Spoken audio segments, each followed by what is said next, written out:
I will go straight into this discussion, by perhaps I'll do a moderating role here, and perhaps at the end try to capture most of the conclusion. I'll call upon Saudara Rafizi to elaborate on the numbers, both the macro and microeconomic numbers. Is an accountant by training, corporate experience over 10 years with Petronas, and I think he will slowly, judiciously, go through with you the various numbers, and I call upon the Rafizi to take on the floor. Thank you. Assalamualaikum warahmatullahi wabarakatuh. Selamat tengah hari. I suppose we will conduct the whole session in 2 languages. Feel free. Interchangeably, feel free. Saya akan mulakan dengan memberi sedikit taklimat tentang perangkaan dan juga anjuran-anjuran yang kita buat. Kerana seperti yang kita duga, tindak balas ataupun reaksi pertama daripada pimpinan Barisan Nasional adalah mempersoalkan tentang angka-angka yang kita bentangkan di dalam belanjawan ini. So I'll concentrate perhaps some time just to walk you through how we arrive at the numbers, just to prove the solidness of the numbers. Pertama ialah 220 bilion. 220 bilion adalah berdasarkan kepada 2 teras ataupun objektif utama belanjawan yang kita buat. Yang pertama ialah kita mahu mengekang ataupun mengawal perbelanjaan kerajaan supaya kita boleh menurunkan defisit. Defisit pada tahun ini dijangka mencecah 6%, walaupun ada berita terbaru mengatakan mungkin berjaya dikekal berada pada 5.5%, tapi kami rasa berdasarkan laporan defisit kerajaan sebenarnya adalah 6%, tersasar daripada target yang telah ditetapkan oleh Perdana Menteri. Jadi disebabkan oleh masalah defisit yang berterusan, teras utama belanjawan kita yang menetapkan angka 220 adalah defisit. Kita jangkakan dengan pertumbuhan ekonomi di antara 4 hingga ke 4.5% bagi tahun 2012, dan saiz ekonomi kita dalam yang akibat pertumbuhan itu pada kadar 4.4% daripada saiz ekonomi, belanjawannya adalah 220 bilion. That is the maximum amount that we feel responsibly should be spent by any government if you are serious about bringing down the deficit figure. We've set deficit reduction target for the last 5-6 years. Not even once that we achieved it, so the thrust of our budget is to really adhere to the deficit reduction 4.4. Yang kedua terasnya adalah untuk memastikan bahawa sementara kita melaksanakan beberapa reformasi ekonomi untuk mengubah struktur ekonomi negara kita, kita juga perlu beri perhatian yang khusus untuk membantu rakyat terbanyak yang terpaksa berhadapan dengan masalah, terutamanya masalah kenaikan harga barang. Jadi ada satu teras yang utama yang menawarkan pakej bantuan khusus terus kepada golongan-golongan tertentu yang bertujuan untuk membantu mereka. Itu 220-nya. Kritisisme yang pertama yang dibawa oleh Barisan Nasional ialah bagaimana untuk membiayai belanjawan ini. Katanya 220 ni duit tak ada, nanti macam mana, ini hanya angan-angan. I find this very, I don't know whether it's funny or ridiculous, both at the same time. Kerana kita tahu Barisan Nasional akan mengumumkan belanjawan yang lebih besar. We know that they would not want to bring the deficit down to 4.4. Paling kurang sasaran defisit yang akan diletakkan oleh Kerajaan Barisan Nasional 5.5. Jadi perbezaan dari segi sasaran defisit itu besar kemungkinan ada perbezaan antara 14 hingga 15 bilion di antara saiz belanjawan kita dengan Barisan Nasional. kita tetapkan 220 bilion perbelanjaan. 220 bilion belanjawan. Besar kemungkinan saiz belanjawan Barisan Nasional adalah 235 bilion ataupun 237 bilion, lebih besar daripada itu. Jadi secara logiknya, saya pulangkan balik kepada saudara-saudari, kepada rakyat di luar. Kalau Barisan Nasional sendiri membuat belanjawan yang 235, 15, 16 bilion lebih tinggi daripada jumlah yang kita tetapkan, adalah tidak munasabah bagi Barisan Nasional mempersoalkan 220 bilion ini boleh atau tidak kita bayar. Kerana sudah tentu kita boleh bayar berdasarkan kepada kutipan cukai terkini. Sebab itu kita nampak Barisan Nasional mungkin akan berbelanja lebih sedikit kerana mereka merasakan harga minyak yang kekal tinggi sepanjang tahun 2011. Kutipan cukai yang lebih baik kebelakangan ini, maknanya mereka merasakan akan ada pertambahan pendapatan kerajaan tahun depan.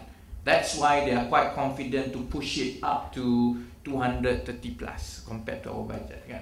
Jadi persoalan sama ada boleh dibiayai atau tidak adalah sesuatu yang tidak timbul persoalannya. It's a non-issue.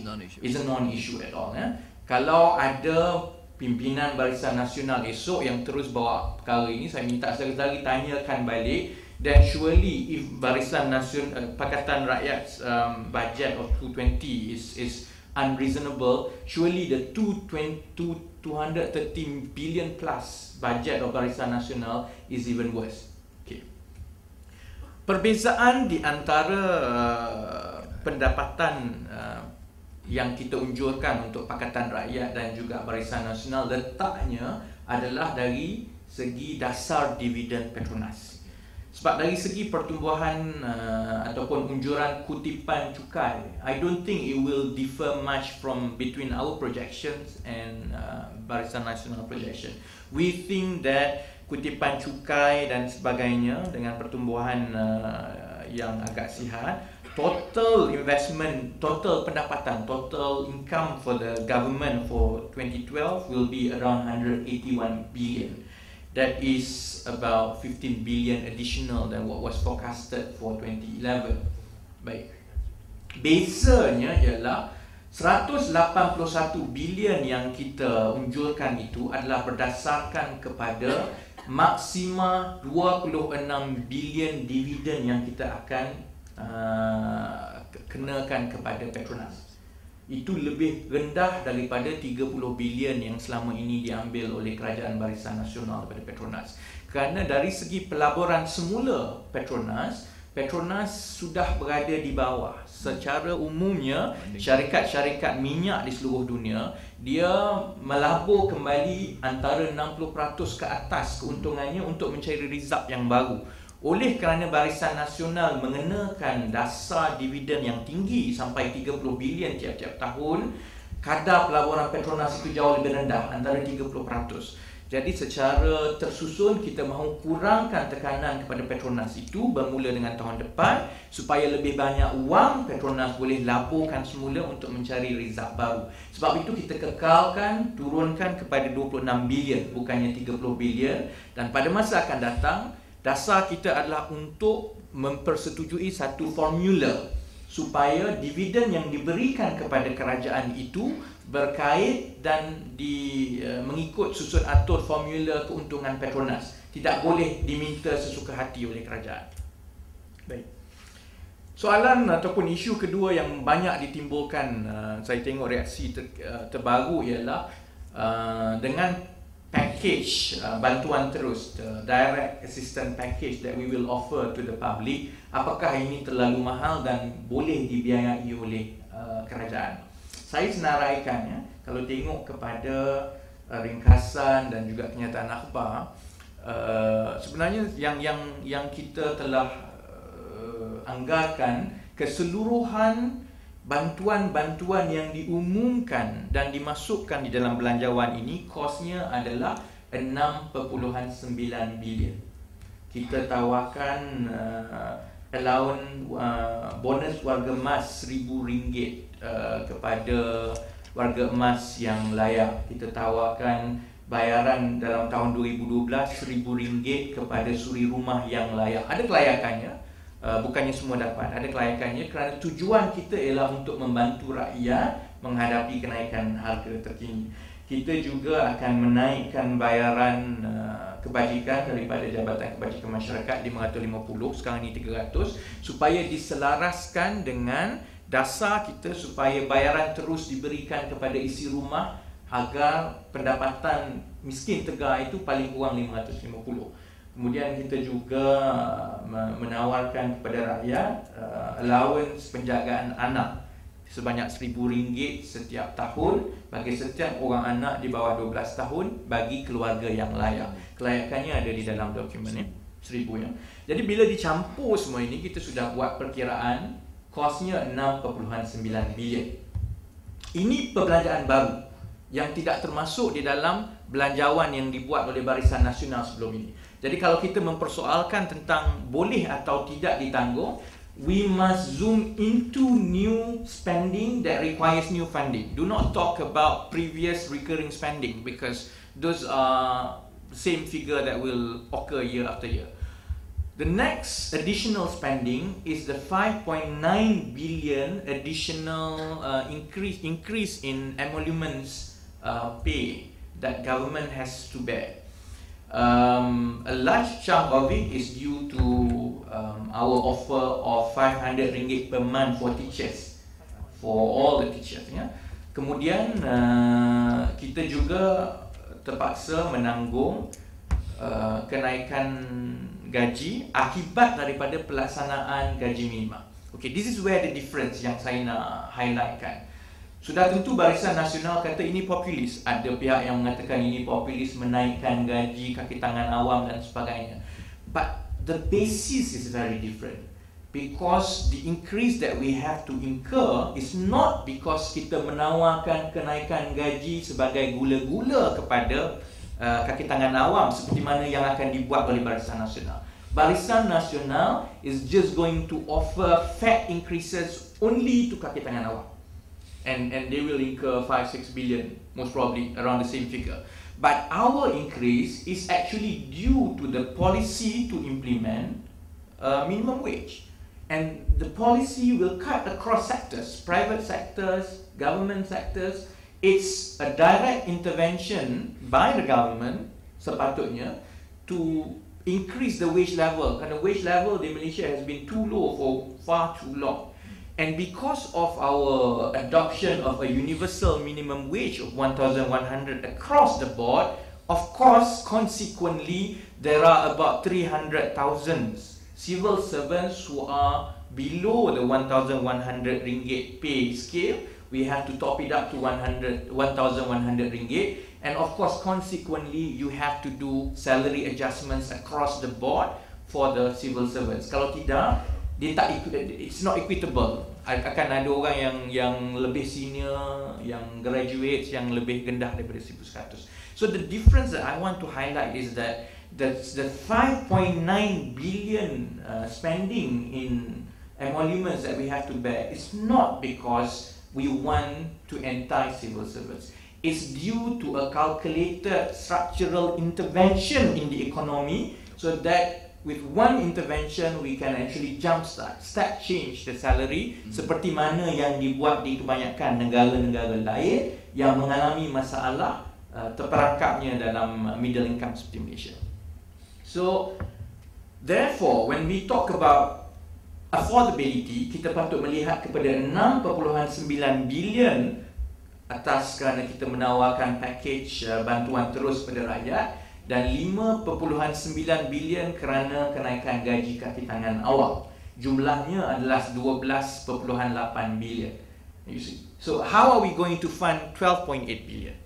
Pertama adalah melalui kenaikan peruntukan perbelanjaan kerana bagi tahun 2011 belanjawannya adalah 214 bilion. So our 220 billion memang sudah ada 6 bilion extra daripada perbelanjaan sedia ada. So 6 bilion itu akan membayar segala jenis program yang kita mahu adakan untuk membantu rakyat. Kenaikan gaji yang seterusnya iaitu lebih kurang 6 bilion, 5.9 bilion, ada beberapa cara. Pertamanya ialah dengan kita melelong AP, kita jangka kita akan dapat 1.2 bilion, dan yang selebihnya itu adalah melalui potongan dan juga kita pastikan kita perangi rasuah, tidak ada ketirisan. Dan kalau anggaran setiap tahun adalah 28 bilion ketirisan dengan tata kelola yang lebih baik, dengan pentadbiran yang lebih telus, kalau kita berjaya mencapai 20% penjimatan sekalipun daripada 28 bilion ketirisan itu, maka kerajaan akan dapat tambahan lebih kurang 5 bilion pendapatan. Jadi 5 bilion apabila kita memerangi ketirisan dan rasuah, campur dengan 1 bilion, 2 bilion daripada AP yang dilelong, easily I think that should not be any problem for any government to get an extra 6 billion. Jadi saya harap dengan penerangan sebegitu tidak timbul persoalan bahawa belanjawan 220 bilion ini tidak dapat dibiayai seperti yang dikatakan oleh beberapa orang pimpinan Barisan Nasional. Lastly, sebelum saya pulangkan balik kepada Dr. Zul, ada dua perkara. Pertama, Dr. Zul ada menyebut tentang Tun Mahathir punya komen. He says that it's easy when to plan to spend money that you don't have. Of course he knows, because he's been doing that for 12 years. Barisan Nasional has been spending money that the country doesn't have since 1998 for a straight 14 years.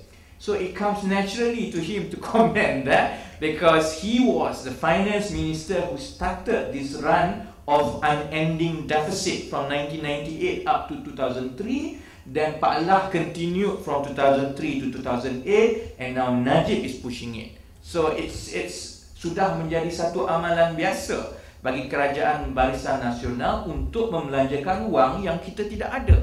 What is more difficult is to do what we are trying to do, which is to cut spending, walaupun you know that harga minyak, pendapatan minyak, wang Petronas akan meningkat in 2012. That is more difficult, to self-discipline yourself, not to spend the money that should be kept in the kitty for future years. Yang kedua, yang saya pasti Dr. Zul dan juga YB Chintong akan komen selepas ini, and it's a good junction for me to stop, ialah perbezaan utama belanjawan kita dengan segala pengumuman yang akan dibuat oleh Barisan Nasional ialah nilai tambah.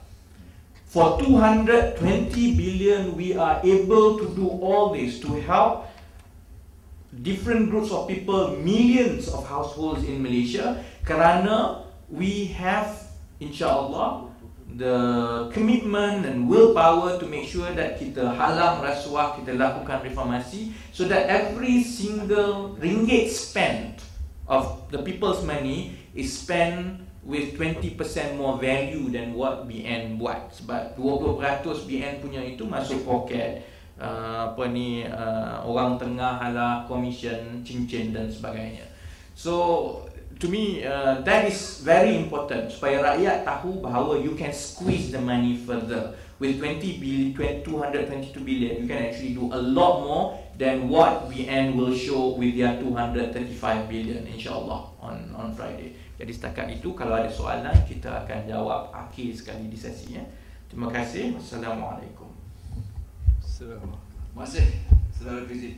I think that was very cogent, very crispy, walaupun tidak terlalu elaborate, terlalu panjang, tapi saya kira I thought it would have, capture most of those numbers, because being a number cruncher himself, I think dia have been terlalu telah pun memberikan perkara-perkara yang perlu disebut, all those that need to be mentioned at this outset. Perhaps we will have better communication during the discussion. Ini yang saya boleh sebutkan sebelum saya berikan pas kepada YB Chintong. That is our response, given the global economy as grim as it is said to be in 2012, with slowing down, with that kind of prognosis, Eurozone crisis still raging on, the US not picking up, they say it's not even a double dip. It has never gone up anyway. So it has always been flat. Okay. So dengan kita pula ya berdepan dengan satu apa yang dikatakan the Malaysian malaise, bukan Melayu, penyakitnya with the middle income trap. Yeah, that's the reason why the requirement for the minimum wage, so that all boats will have to be lifted. All those put together, plus the fact that the chronic and the endemic leakages. Now we have put in our package, in our budget, one that is responding to all this economic malaise of the Malaysian economy. Now it's for you to later on, shoot at us, more lebih mendetail, specifically on certain issues. But with that mentioned by Saudara Rafizi earlier, talking about budget, you got to be very clear. Yes, you want to spend, but make sure we'll have the money. And he has already elaborated where the money is coming from by way of revenues and how we will be saving through AP, apa dipanggil sebagai bukan melelong, tapi to really make AP open bidding, yeah, cutting no less than about 6 billion of PMs. 10 billion of PM's double excise Jabatan Perdana Menteri, I think taking care of about 46 agencies. All those we want to address that, yeah, and slash appropriately, so that we will have value for money in other spending on other programs. Saya rasa begitu dulu untuk saya berikan komentar yang penyampaian Saudara Rafizi yang cukup baik tadi. I'll pass on to the YB Chintong, who will be handling the issues of minimum wage, disposable income, and monopoly. Yeah. So, tak much ado. Sila, YB. Terima kasih Pengerusi Dr. Zul, saudara-saudari dari media, dan rakan analis Saudara Rafizi. Saya nak infokan dua aspek. Satu ialah strategi pertumbuhan melalui kesejahteraan untuk semua. Kedua adalah isu reformasi politik. Bagi strategi pertumbuhan, what is our growth strategy? Our growth strategy is to ensure that the Malaysians who are at the bottom 60%, the bottom 60% Malaysians live a decent life. And by having the bottom 60% live a decent life, the entire economy, especially domestic consumption, will increase, and that is able to sustain the Malaysian economy in turbulent world economy, in turbulent times in the world economy. Now we are going into a situation where everyone expects a difficult 2012. A very difficult 2012 worldwide. US and even now people are saying that China cannot be the only one that sustain the world economy. Now, dalam keadaan yang begini, what can we do? As a government, it is about to help people the bottom 60%. That is those who are earning less than 3,000 ringgit per household. Isi rumah. Yang pendapatan isi rumah yang tidak melebihi RM3,000. 60% rakyat Malaysia adalah dalam lingkungan ini, dan our response is three-pronged. Pertama, gaji minimum, gaji dan peluang pekerjaan. Now we are talking about number one, wages and jobs. Number two, disposable income. Number three, by actually dismantling monopolies, we want to introduce competitions in especially consumer consumption sector. We want to introduce competition in order to bring price down. Instead of giving to Kedai One Malaysia, we want to introduce competition so that prices will come down because of competition. Pertama sekali, gaji minimum. if you ask the older MPs who have been here for 4 terms, 5 terms, 7 penggal, semalam Dr. Tan Sin Yao beritahu saya, sejak dia masuk parlimen pada tahun 1982 sampai sekarang,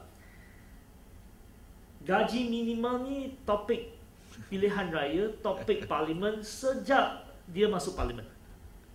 It has been 30 years and even longer people are talking about minimum wage. Pakatan Rakyat,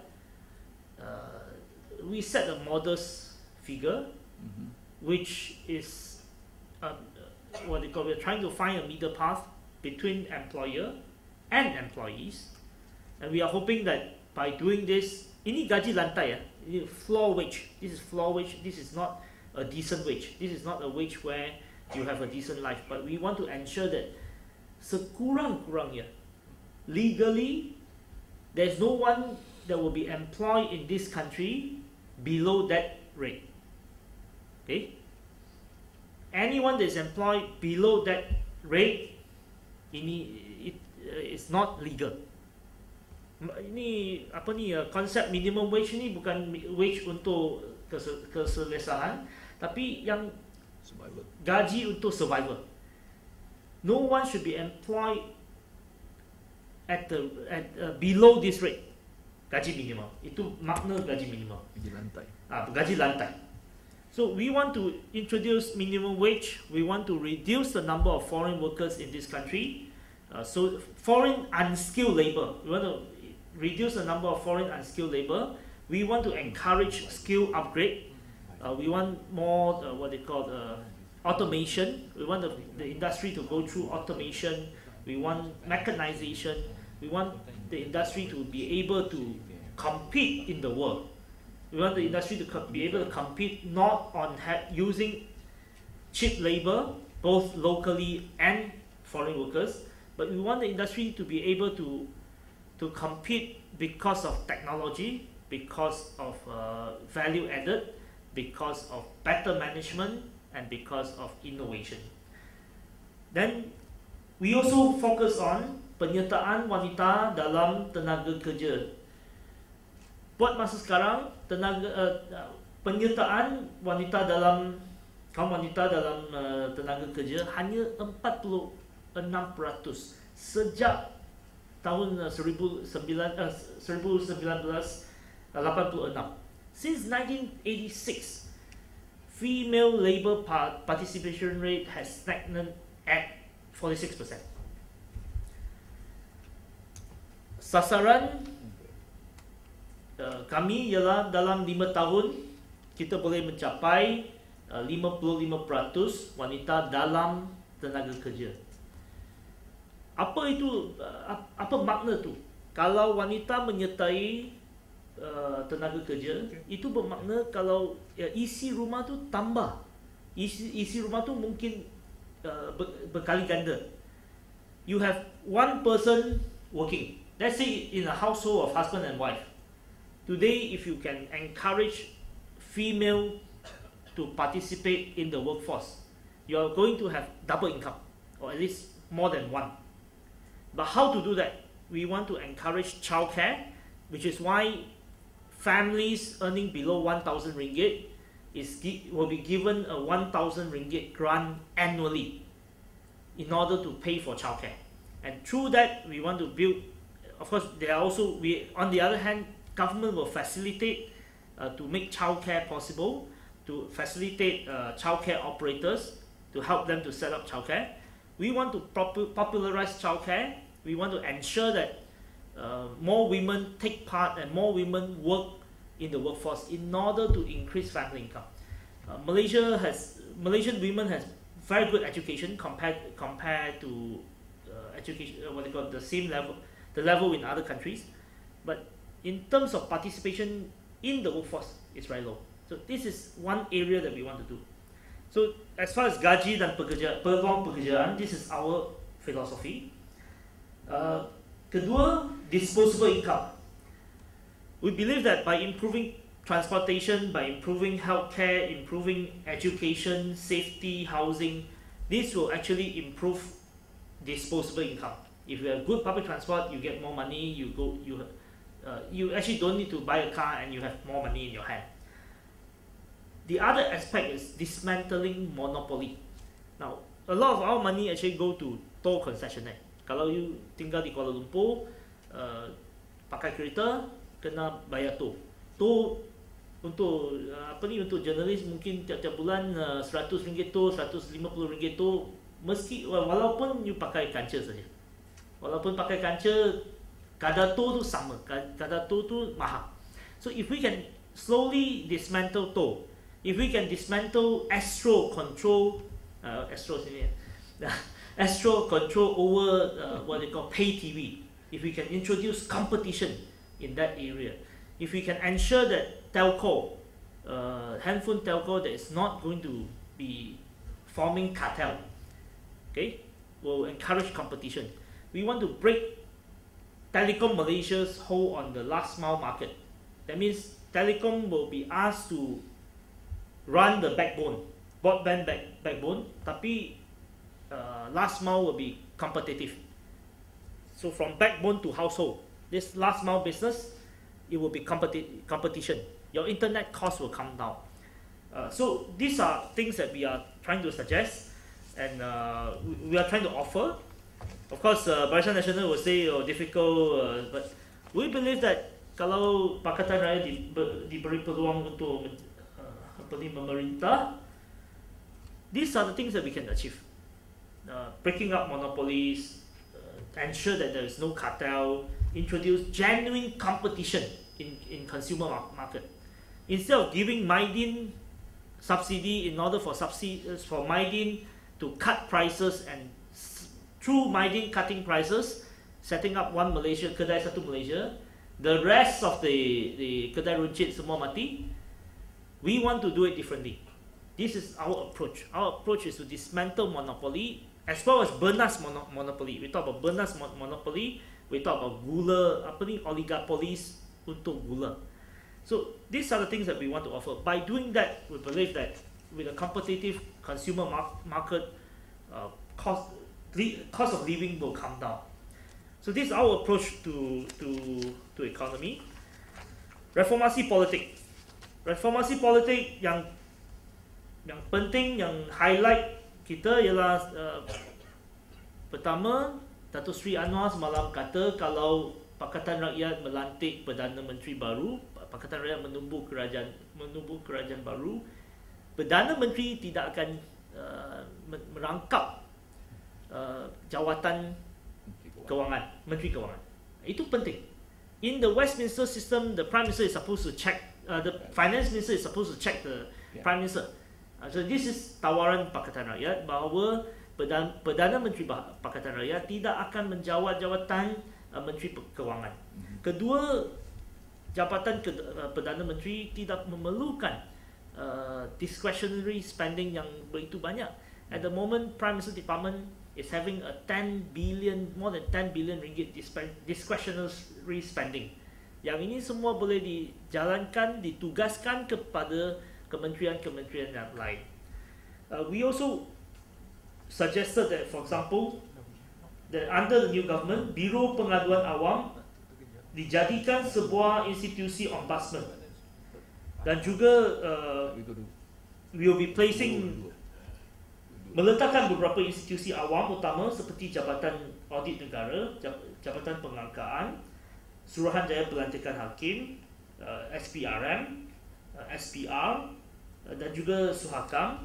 Dan ombudsman baru ini di bawah parlimen, di bawah parlimen.